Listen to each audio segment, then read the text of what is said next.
आज का जो टॉपिक है आपका वो है ट्रांसफार्मर यानी कि परिणामित्र।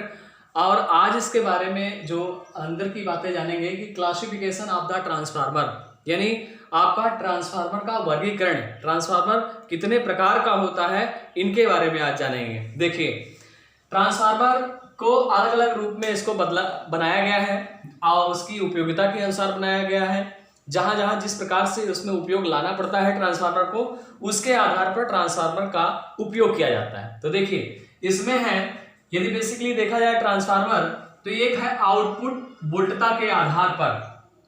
आउटपुट वोल्टता के आधार पर इसमें जो होता है वोल्टता के आधार पर, यानी इसमें दो प्रकार के और आपके ट्रांसफार्मर बनते हैं इसके अंतर्गत। एक होता है उच्चायक और दूसरा होता है अपचायक। इसको इंग्लिश में कहते हैं स्टेप अप और स्टेप डाउन ट्रांसफार्मर।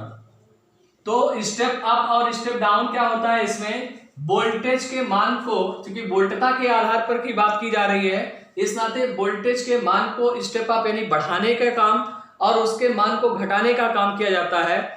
और होता कैसे है इसमें, इसकी भी थोड़ी सी चर्चा कर लेते हैं कि इसमें जब स्टेप अप ट्रांसफार्मर बनाना होता है तो प्राइमरी में लपेटों की संख्या जो होती है वो उसका क्या करते हैं, कम करते हैं, और सेकेंडरी में लपेटों की संख्या ज्यादा की जाती है। लेकिन अपचायक ट्रांसफार्मर जब बनाया जाता है, यानी स्टेप डाउन ट्रांसफार्मर बनाना होता है, तो प्राइमरी में कुंडलियों की संख्या ज्यादा होती है और सेकेंडरी में कुंडलियों की संख्या क्या होती है, कम होती है। तो ये आपका होता है, जैसे यहां पर हमने इनपुट सप्लाई प्राइमरी हो गया प्राथमिक, तो ये हो गया आपका सेकेंडरी हो गया, और यहां पर प्राइमरी ये तो सेकेंडरी ये हो जाता है।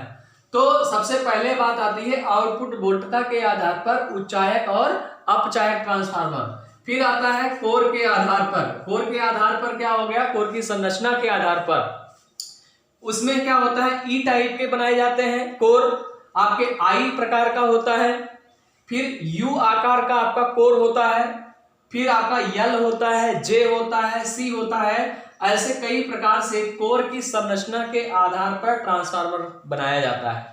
और इसमें लौह पदार्थ में, यानी कि लोहे की पदार्थ में सिलिकॉन की मात्रा क्या करते हैं, 3.8% से लेकर के 4.5% तक सिलिकॉन को लोहे में मिक्स करके बनाते हैं। तो ये आपका सिलिकॉन इस्पात की पत्तियों का बना होता है, और इसकी जो मोटाई होती है 0.35 से लेकर के 0.5 mm के बीच में होती है। तो ये क्रोड या कोर की संरचना के आधार पर ये होता है। ये क्रोड प्रकार का एक होगा, एक शैल प्रकार का, और तीसरा बैरी प्रकार का ट्रांसफार्मर। हम इन चीजों के बारे में और डीप जानेंगे क्लास में। और देखिए, अगला है आपका कि फेज की संख्या के आधार पर। तो फेज की संख्या के आधार पर आपके फेज दो होते हैं मेनली, आपका जो उपयोग में लाया जाता है, या तो सिंगल फेज या तो थ्री फेज। तो इस नाते क्या करते हैं, सिंगल फेज या तो ट्रांसफार्मर उपयोग होगा या आपका थ्री फेज में उपयोग होगा। फिर आता है आपका शीतलन प्रणाली के आधार पर चौथा। तो शीतलन प्रणाली यानी कि आपका जो आप व्यावसायिक रूप में भी कहीं पर उपयोग होते हैं, तो उसमें भी क्या होते हैं, शीतलन प्रणाली, यानी कि जब बड़े बड़े उपयोग में लाए जाते हैं, ट्रांसफार्मर का उपयोगिता अधिक वोल्टेज लेके की जाती है जब, तो वहां पर शीतलन की भी व्यवस्था होनी चाहिए, कूलिंग की भी व्यवस्था होनी चाहिए। तो ऐसे में अलग अलग प्रकार का वहां पर भी होता है। एक तो होता है प्राकृतिक शीतलन, यानी प्रकृति के द्वारा जो शीतलित हो जाए, ठंडा हो जाए, ऐसे ट्रांसफार्मर बनाए जाए। दूसरा है तेल द्वारा, यानी ऑयल उसमें डाल करके उसकी कुंडली को जो है कुचालक तार डाल करके उसमें ऑयल डाल करके क्या करते हैं कि उसमें कॉइल को, कुंडलन को हम ठंडा करने का काम करते हैं। फिर जल द्वारा, फिर वायु दाब द्वारा, और तेल द्वारा में भी आपका दो है, प्राकृतिक और ऑयल ब्लास्ट होते हैं।